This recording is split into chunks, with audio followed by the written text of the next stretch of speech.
মিরাজের বুদ্ধিদীপ্ত ক্যাপ্টেন্সি, সাহসিকতার পরিচয়, ব্রেভ মাইন্ডসেট। লিয়ানাগে ও চারিতা সালাঙ্কা তখন গড়ে ফেলেছেন ৭৬ বলে ৬৪ রানের পার্টনারশিপ। মেন বলার দিয়েও দুই সাইডের এন্ড থেকে তখন কাজ আর হচ্ছিল না।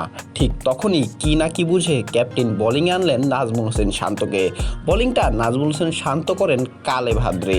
১৩৭টা আন্তর্জাতিক ম্যাচ খেলে যার মাত্র উইকেট দুটি, তাকেই বোলিংয়ে আনা হলো গুরুত্বপূর্ণ সময়ে।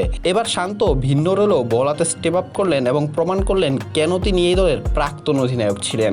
কলম্বোর প্রেমাদাসায় আজ তিনি টেস্টে যে উইকেট পেলেন সেটা পেতে তাকে অপেক্ষা করতে হয়েছে প্রায় ২৬ মাস। উইকেট পাওয়ার পর অবশ্য বাউন্ডারি খেয়েছেন, সেটা পার্ট টাইমার হিসেবে অনেকটা হতেও পারে, কিন্তু ম্যাচের কনটেক্সট বিবেচনায় শান্ত যে উইকেটটা নিলেন সেটা হয়তো বাংলাদেশের জন্য ম্যাচ ডিসাইডিং উইকেটও হয়ে যেতে পারে।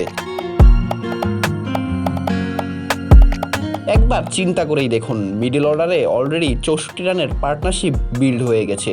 দুই ব্যাটসম্যান যদি একসাথে সেট হয়ে আরেকটু ক্যারি করতে পারতেন তাহলে শ্রীলঙ্কার সংগ্রহটা হয়তো ২৮০ কিংবা ৩০০-র দিকে চলে যেতে পারত, আর সেটা হলে বাংলাদেশের জন্য বোধহয় ক্ষতির কারণই হতো। কিন্তু শান্ত সেই সময় এসেছেন ত্রাতা হয়ে। শ্রীলঙ্কা শুরুর দিকে চাপে পড়লেও ধীরে ধীরে সেখান থেকে বিল্ড আপ করে বেরিয়ে এসেছে। লঙ্কানদের উইকেট তুলে নিতে ওয়ানডে অধিনায়ক মেহেদী হাসান মিরাজ, মুস্তাফিজুর রহমান, তাসকিনরা ওভারের পর ওভার করে গেছেন। কিছুতেই যখন কাজ হচ্ছিল না তখন মিরাজ বল তুলে দিয়েছিলেন সেই শান্তর হাতেই। শান্ত আসলেন, উইকেট তুলে নিলেন। ওভারে এসে প্রথমে দুটো ডট দিয়েছিলেন শান্ত, পরে প্রেসারে পড়েই চতুর্থ বলে তাকে ডাউন দ্য গ্রাউন্ডে এগিয়ে আসে মারতে যান লিয়ানাগে এবং সেই ট্র্যাপে পাড়া দিয়েছিলেন লিয়ানাগে। টাইমিংয়ে গড়বড় হওয়ায় ক্যাচ তালুবন্দি করে নেন তানজিম হাসান সাকিব। শান্তও পেয়ে যান তার বহুল প্রত্যাশিত সেই উইকেটটি।